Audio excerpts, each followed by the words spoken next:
So, we've talked about those palette cleansers I'm excited to start next year. We talked about those new series, which are always a good time to look ahead to. But I don't think anything quite captures the electricity of a new release.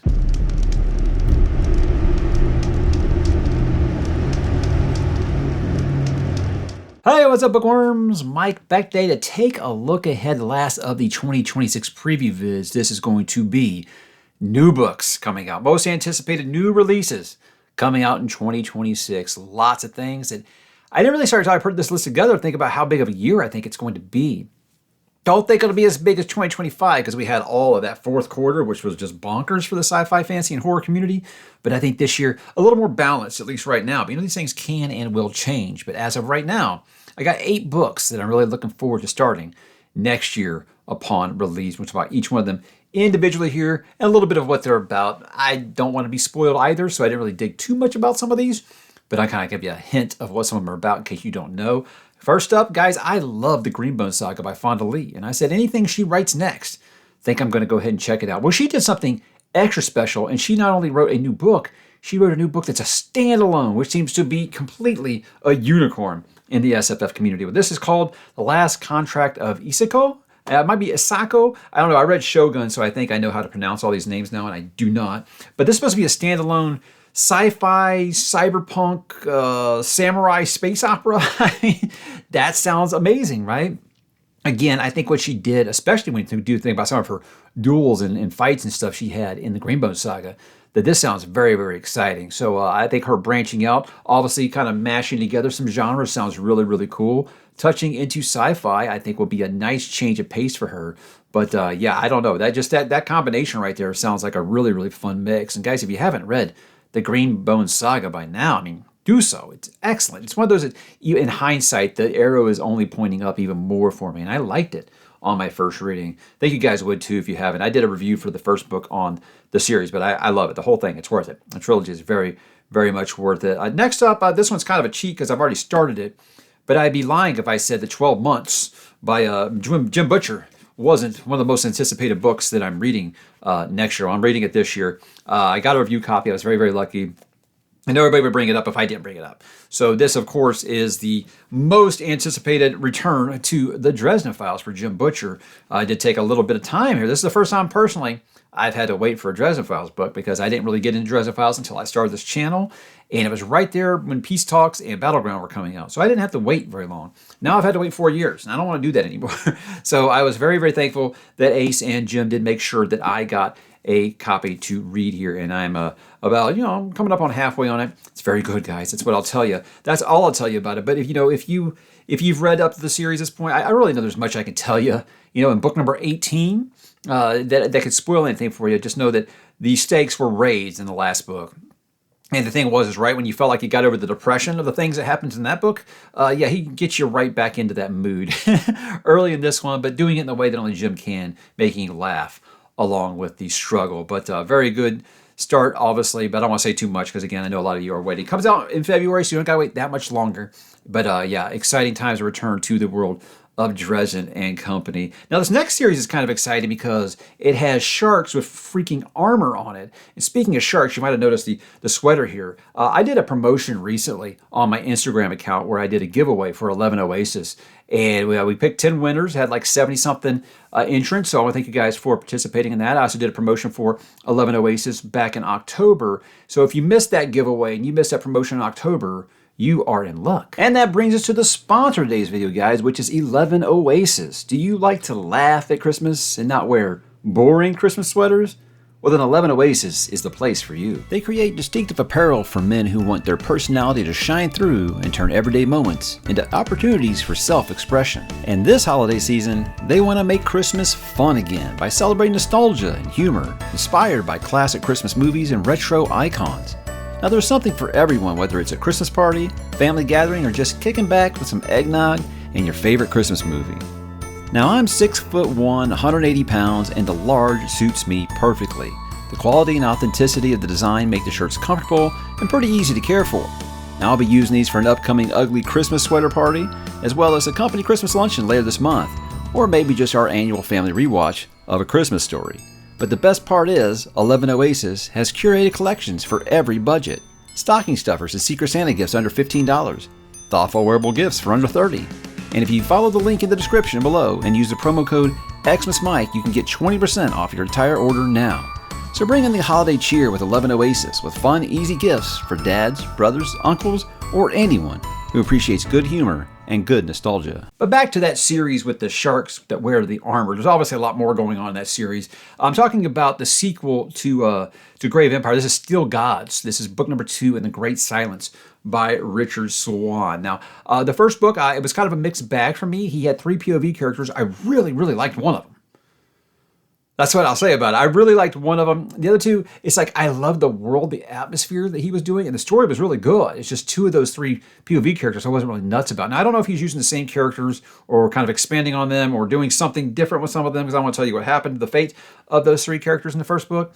But again, I think that Richard has earned my trust now, 4 books in, that anything he writes, I'll read. I think with this one, I like that he's leaning into, this is horror fantasy from go. Whereas his last series, it just kind of Empire of the Wolf kind of just expanded to that over time. And I did knock it for that a little bit just because I think that first book was so good and I wanted more of that. But again, horror fantasy is something I don't think we get enough of. And I think that Richard's doing it really, really great. So if you haven't read Grave Empire, I think it's very much worth your time. If Empire of the Wolf was exactly for you, but you kind of liked the idea of horror fantasy, I think that Grave Empire will give you what you want, because it has some things where, like, even I was kind of scared to go into those woods that he was describing in that book. So he did a great job setting up that world and that atmosphere. Be interested to see how he does continue with it here early in 2026. Now, the big one here, guys, like, this doesn't, I don't usually put books on here that don't have release dates, because I did that for years. With Lightbringer and Winds of Winter, for years I put those on my list, and they weren't coming out. I didn't know. I was just like, hey, if they do come out, I think that I'll put them on here. Well, Red God by Pierce Brown doesn't have a release date yet, but apparently it is coming out in 2026. That's what they keep telling me. I'm still kind of in the point of believe it when I see it, but there are very, very reputable people, and even Pierce himself kind of hinting that it should be coming out in 2026. I just feel like we would have gotten a date by now. But who knows? Who knows? Now, I was never going to put Winds of Winter on here. I'm not going to put Doors of Stone on here. I'm not going to put Gentleman Bastards number 4 on here. I don't even know what it was. Thorn of Emperor Lane. I only read book 1 of that series, so I don't know. But I'm just saying that I'm not going to continue to put books on this list that have no chance of coming out. But obviously, Red God is. If you're following the timeline appropriately here, it seems like when I did talk to him, he did say the goal was late 25 or early 26. So hopefully he's sticking by that. I don't know. We'll see. But the return of Darrow and Company. I mean, look, this is the final book in Darrow's part of the Red Rising saga. He has said he will be continuing to work in the Red Rising universe in a different medium. I don't know if that means comics. I don't know if that means TV shows, animation. I don't know what he's talking about. But so I say it's the end of the Red Rising books, but he's saying it's the end of Darrow's story. But he isn't saying he's writing more books in it. So I don't know. I think that Pierce might branch out the world a little bit, maybe visit some different time periods. Maybe he'll give us some stuff about how we got to those points, some prequel books or something. I think could be very, very good.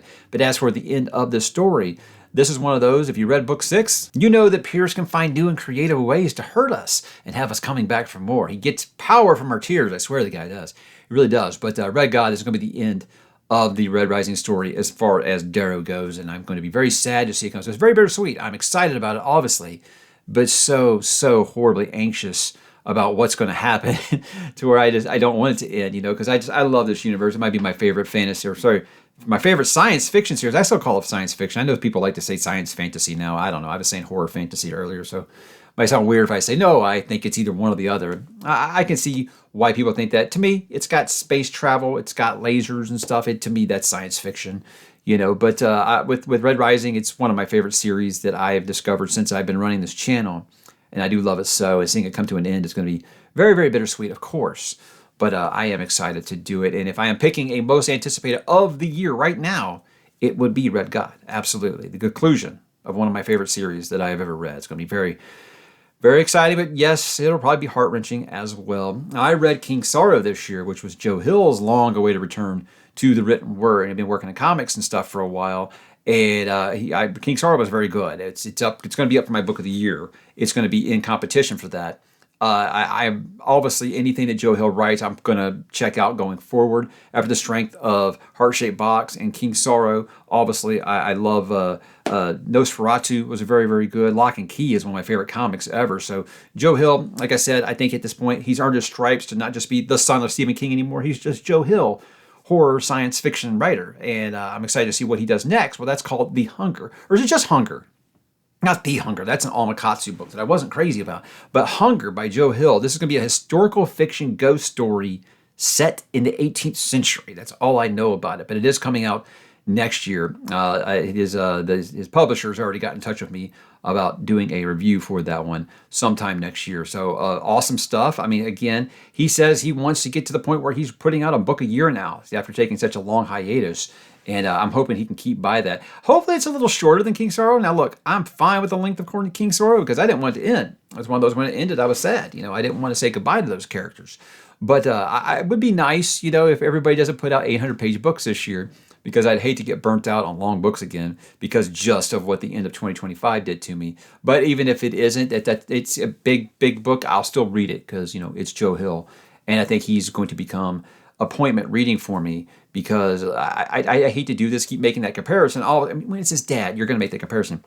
Stephen isn't exactly writing books that are for me anymore. He's writing these Holly stories I'm about tired of. So, when I read Joe Hill, I start saying, apple, tree, it's on that path. He could be that great. He plays in the multiverse sometimes. And I'd love to see, this guy paid attention at bedtime, and I'd love to see his career kind of follow that trajectory and kind of take the torch from his dad, who doesn't seem to want to write SFF anymore. And that's fine, or horror. It's fine. That guy has earned the right to do whatever it is he wants.